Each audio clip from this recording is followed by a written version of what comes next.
Hello everyone, in this video we will discuss objectives of teaching. ये हमारा main heading है कि teaching का ऑब्जेक्टिव क्या होता है। अब हर एक काम है उसका एक ऑब्जेक्टिव है। अगर आप इस वीडियो को सुन रहे हैं, इसका मतलब क्या है कि आप इसी फील्ड से जुड़े हुए हैं। ठीक है, आप कॉलेज जाते हैं, आपका ऑब्जेक्टिव है कि आपको मास्टर्स या ग्रेजुएशन कंप्लीट करनी है। कंपटीशन की तैयारी करते हैं तो आपका ऑब्जेक्टिव है कि आपको जॉब चाहिए।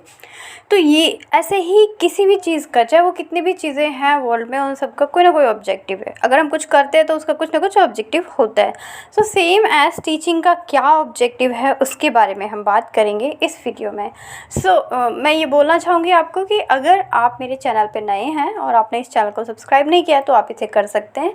यहाँ पर आपको इग्नू का जो इंपॉर्टेंट क्वेश्चन आंसर्स होता है उसकी सीरीज़ होती है, गाइडेंस वीडियो होती है, प्लस ये जो आपका टीचिंग एप्टीट्यूड है, ये जो आपका सेट नेट, इन सब में टॉपिक्स आते हैं उनको डिस्कस करेंगे यहाँ पे। बेसिकली जो टीचिंग से रिलेटेड होता है उन टॉपिक्स को।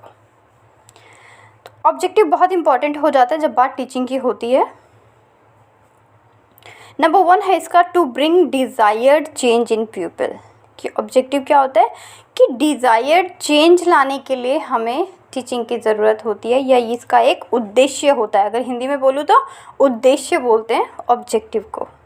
Next point is to shape behaviour and conduct. Teaching के थ्रू ही बिहेवियर को शेप किया जाता है और कंडक्ट किया जाता है। किसके बिहेवियर की बात हो रही है?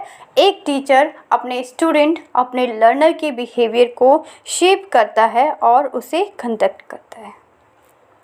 Acquisition of knowledge. एक्विजिशन होता है किसी चीज़ को ग्रहण करना। तो जो टीचिंग है उसका एक ऑब्जेक्टिव है कि नॉलेज को एक्वायर करे, ज़्यादा से ज़्यादा नॉलेज को एक्वायर करे। जब टीचिंग होता है, टीचिंग लर्निंग का प्रोसेस होता है, तो उसमें क्या होता है, हम उन चीज़ों को सिखाते हैं स्टूडेंट्स को जो उनको नहीं पता। एज ए टीचर अगर मैं बोलूँ कि अगर कोई 11th क्लास का टीचर है तो वो क्या करता है, वो तो हर साल सेम ही बुक्स को पढ़ता है, लेकिन जो उसके पास स्टूडेंट्स आते हैं हर साल वो क्या होते हैं, डिफरेंट होते हैं। 10th के बच्चे 11th में जाते हैं, एक साल 11th में पढ़ने के बाद देन वो मूव करते हैं नेक्स्ट क्लास में। तो वहाँ पे चीज़ें क्या होती हैं, वहाँ पे उस क्लास की नॉलेज को बच्चा जो है वो एक्वायर करता है, अपने अंदर ग्रहण कर लेता है उस चीज़ को। Next point is to improve the learning skill of students. Students की लर्निंग स्किल्स को इम्प्रूव करना ऑब्जेक्टिव होता है टीचिंग का। एक टीचर है, suppose if I am a teacher, तो मेरा एक ऑब्जेक्टिव है, मेरा उद्देश्य है कि मैं अपने स्टूडेंट्स की लर्निंग स्किल को इम्प्रूव करूं। अगर वो बच्चा नहीं पढ़ पा रहा है तो मैं उसे फैसिलिटेट करूं, मैं उसके बिहेवियर को मॉडरेट करूं, उसे सही डायरेक्शन प्रोवाइड करूं। ये मेरा एक ऑब्जेक्टिव है एज अ टीचर। यहाँ पे जब भी आप टॉपिक को पढ़ेंगे तो वो चीज़ें टीचर और स्टूडेंट्स से रिलेट होंगी, तो इस चीज़ को पहले ही कनेक्ट रखिए। Next point is formation of belief.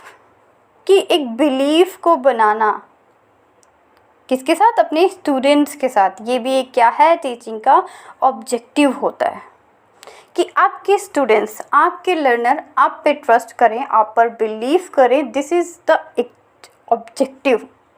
ये आपके ऊपर डिपेंड करता है कि आपके अंदर कैसी स्किल्स हैं, कैसा पढ़ाते हैं।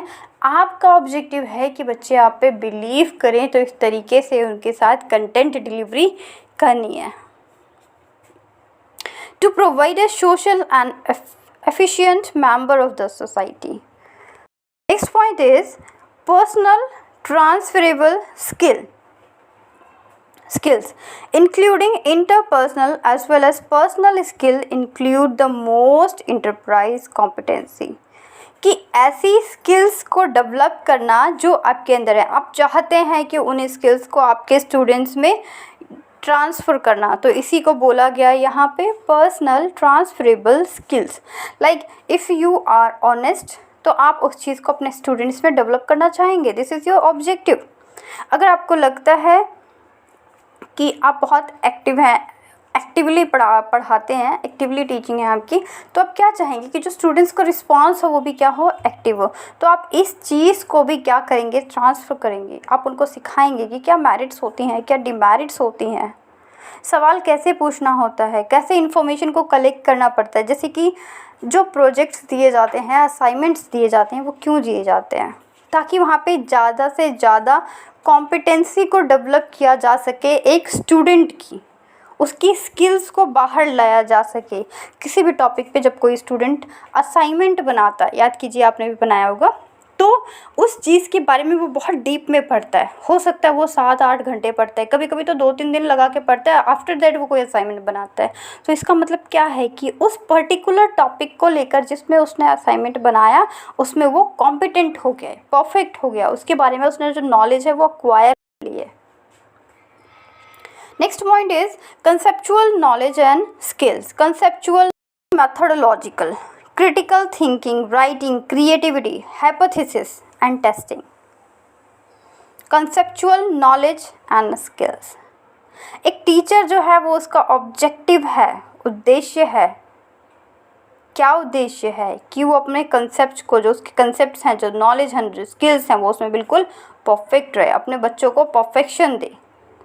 यहाँ पे मेथडलॉजिकल वर्ड का यूज़ किया, इसका मतलब है methods, different types of methods like inductive deductive method, demonstration method, activity method, lecture method, तो ये फील्ड ट्रिप मेथड, तो ये क्या है, अलग अलग मेथड्स हैं, इन्हीं को बोला जाता है मेथडोलॉजी।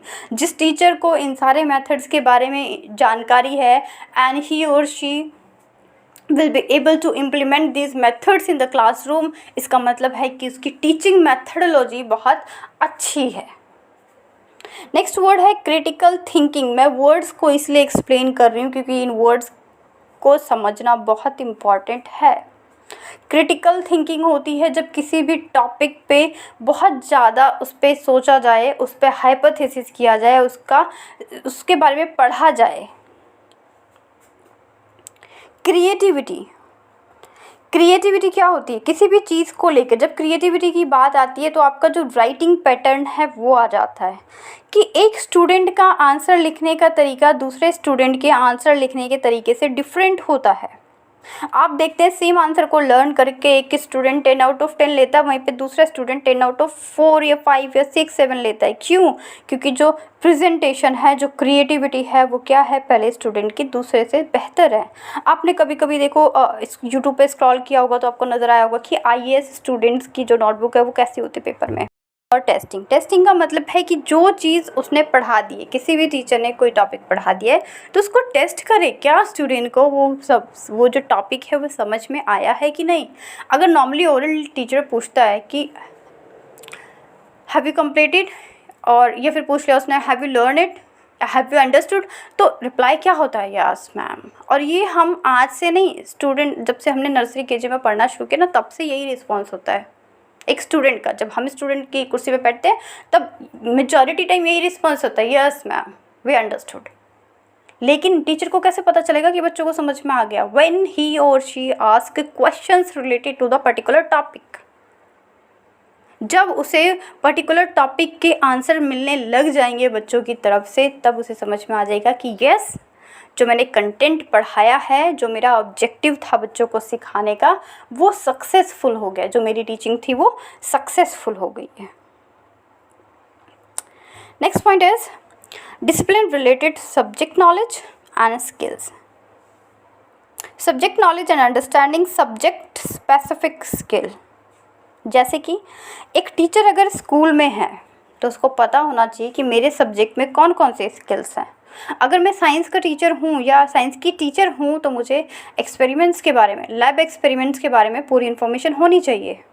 ये मेरी स्किल्स हैं, ये मेरा ऑब्जेक्टिव है कि जो मुझे चीज़ें आती हैं मैं अपने बच्चों को सिखाऊँ, अपने स्टूडेंट्स को सिखाऊँ, अपने लर्नर्स को सिखाऊँ। Next point is attitudinal values, motivation and attitudes. ये भी एक ऑब्जेक्टिव हो जाता है कि वैल्यूज़, किस तरीके की वैल्यूज़ आप अपने स्टूडेंट्स में बिल्डअप करना चाहते हैं एक टीचर का, कि बच्चों में एक पॉजिटिव एटीट्यूड को बिल्डअप करे। पॉजिटिव एटीट्यूड तब बिल्डअप होगा जब टीचर का पहले तो खुद का एटीट्यूड पॉजिटिव हो।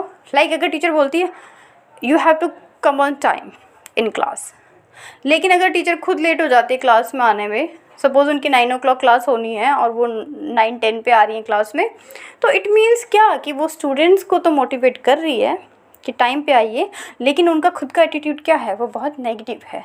तो वहाँ पे जो उनका ऑब्जेक्टिव है वो सक्सेसफुल नहीं होता है। तो हर एक टीचर का, हर एक टीचिंग का, बेसिकली अगर मैं बोलूँ, टीचर ही टीचिंग करता है।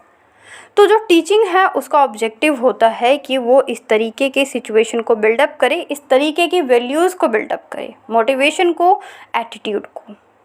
टीचिंग का मतलब होता है बच्चे को मोटिवेट करना। अगर किसी ने, एग्जांपल दूं मैं, किसी ने आपको गलत आंसर भी सुनाया तो भी आप क्या करेंगे, उसे मोटिवेट करेंगे, इट्स ओके, वेरी गुड, बहुत अच्छी कोशिश की, नेक्स्ट टाइम और करना। तो इससे क्या होता है, बच्चा बार बार आंसर देने की कोशिश करेगा। लेकिन अगर आप उसे डिमोटिवेट कर देते हैं तो उसका जो आंसर देने की कैपेसिटी है, या जो आंसर देने का एक इंटरेस्ट है, वो धीरे धीरे ख़त्म होता जाएगा। जो एटीट्यूड है उसका वो बदल जाएगा। तो टीचिंग का एक ऑब्जेक्टिव है कि बच्चों के एटीट्यूड को बदले, और ये सब तब पॉसिबल है जो पहले वो अपने अंदर करेगी, उसके बाद जो करेगा या करेगी, उसके बाद जो उसके स्टूडेंट्स हैं उनका एटीट्यूड बदले, बच्चों में अच्छी वैल्यूज़ को डिस्कवर करे। ये भी टीचिंग का एक ऑब्जेक्टिव होता है कि जब कोई भी टीचर पढ़ाता है तो ये उसका ऑब्जेक्टिव है कि बच्चों में अच्छी वैल्यूज़ को डेवलप करे, चाहे वो मोरल वैल्यूज़ हो, स्पिरिचुअल वैल्यूज़ हो, कोई भी वैल्यूज़ हो, उनको प्रॉपर तरीके से डेवलप करे। Imparting and educate knowledge of the subject matter. Subject matter की नॉलेज तो होती है, टीचिंग की एक ऑब्जेक्टिव बहुत इंपॉर्टेंट है, करैक्टरिस्टिक भी होती है ये कि एक टीचर को ही और she will be able to teach his और her subject in a confident and effective manner. और ये सब तभी होगा जब उसका उसके सब्जेक्ट पे कमांड होगा। तो यहाँ पे वो चीज़ आ जाती है। डेवलपिंग सेल्फ कॉन्फिडेंस, ये सब चीज़ें बाकी माइन्यूटली हो जाती हैं। जो मेजर चीज़ें थी वो इतनी ही थी कि ऑब्जेक्टिव क्या होता है टीचिंग का। ये बहुत आसान होता है कि कोई भी टीचर नहीं भी आ रहा है तो आप सिंपली समझ लीजिए कि कोई भी टीचर है, वो क्लास में पढ़ाता है, उसका क्या ऑब्जेक्टिव होता है।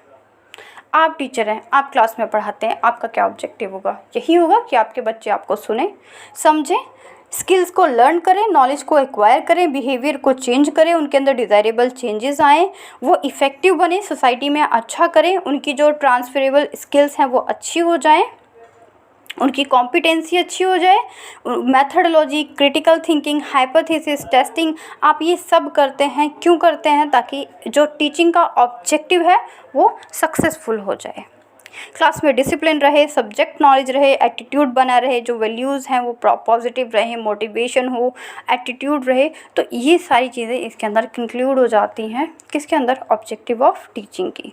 इसके पहले की एक वीडियो आई थी जिसमें हमने डिस्कस किया था करैक्टरिस्टिक्स, और सबसे पहले एक वीडियो आई थी जिसमें हमने डिस्कस किया था टीचिंग का कंसेप्ट क्या है, modern concept of teaching and traditional concept of teaching, जिसमें हमने इसके प्रोसेस को भी डिस्कस किया था, बायपोलर और ट्राइपोलर को, और नेचर ऑफ टीचिंग को भी डिस्कस किया था। तो आप इसको सीक्वेंस से करेंगे तो ज़्यादा बेटर रहेगा, चीज़ें प्रॉपर तरीके से आपको समझ में आएंगी। और अगर आपको कोई कन्फ्यूज़न है तो आप क्या करेंगे, तो आप मुझे कमेंट सेक्शन में लिखेंगे। और इनको छोड़ के, इन पॉइंट्स को छोड़ के, जो ऑब्जेक्टिव ऑफ टीचिंग्स मैंने आपको बताया, इनको छोड़ के जो भी ऑब्जेक्टिव आपको पता है आप कमेंट सेक्शन में ज़रूर लिखेंगे। I want to see your comments कि कौन से ऑब्जेक्टिव आप इसमें और ऐड करना चाहते हैं। जैसे कि मैंने आपको बोला बहुत सारे होते हैं, बट मैंने यहाँ पे कुछ को इम्पोर्टेंस दी है। तो आप अगर 10 स्टूडेंट्स भी वहाँ मैसेज करते हैं तो देखेंगे आप 10 ऑब्जेक्टिव्स और आपको देखने को, पढ़ने को मिल जाएंगे।